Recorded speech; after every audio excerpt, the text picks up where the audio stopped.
You know, if you don't know what God saved you from, you can trivialize it. If they gave you a house and with certain rules, for example, that don't use light, don't use matches here, and then you thought it was a joke and you use matches and suddenly the whole house is burnt off, and the person who gave you the house comes back and say, no problem, I will replace it. You may just walk home and say, that's a serious mistake, I use matches. You won't know what happened. Maybe if they come to you and tell you that the air conditions in the house alone is what? $50,000. And then they tell you the roofing of that house is $300,000. You will now become alive to the blunder you committed. If you don't know the cause, so you may just assume, why did I on the matches? Well, a new house has come, so let's go and enjoy. So the way Paul needs to show you the love of God is to open your eyes to what you were saved from, so that you will know what you would have paid if you were demanded to pay. Because if your eyes are not open, you can take it for granted. That's why Adam thought he ate an apple. He didn't know what it meant. He thought it was an apple. But the ancient spirit that came to negotiate with him knew what he was setting him up for. Because in 2 Corinthians 5:11, the Bible said, knowing the terror of God, we commend men to repent. There is such a thing called the terror of God. And nobody in creation has the capacity to withstand the terror. And so the first way the love of God is revealed to you is to show you what you were exonerated from. That's why when John was carried to heaven, they opened one of the chambers of eternity for him to see what the terror of God looks like. And the Bible said in Revelation 20 from verse 11, he said, I saw a white throne.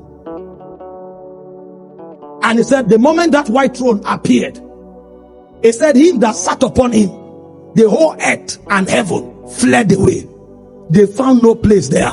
You know, Paul made this statement casually somewhere, and he said, God dwells in light, unapproachable. There is an energy around that throne. And so when you interact with that immortal spirit, that monarch that dwells on a throne unapproachable, one of the things you will perceive is his vengeance. And so he said, when he appeared in his glory, he said, heaven and earth fled. Even the angels that thought they knew him, when the full dimension of his judgment appeared, angels too fled. And he said something. He said, if your name is not found in the book, he said something will happen. You will be cast into the lake of fire. And that lake of fire does not burn to consume. It burns to torment forever and ever. He said, even those that died before, who thought they escaped, he said they will extract them from Hades. That means what you go through before that time is a waiting. He said they will extract them and cast them into that lake of fire. He said those who were drowned in the sea, he said they brought all of them out because there's no hiding place. There is a sensor that will go around all of the universes of God across time, across civilization. And everybody who is trapped in the vengeance of God will dwell in the lake of fire forever and ever. And so when you see what the consequences of sin that God decided to save you from, one thing that will happen to your heart is gratitude. The reason is because when you check yourself, there's nothing you would have done to save yourself.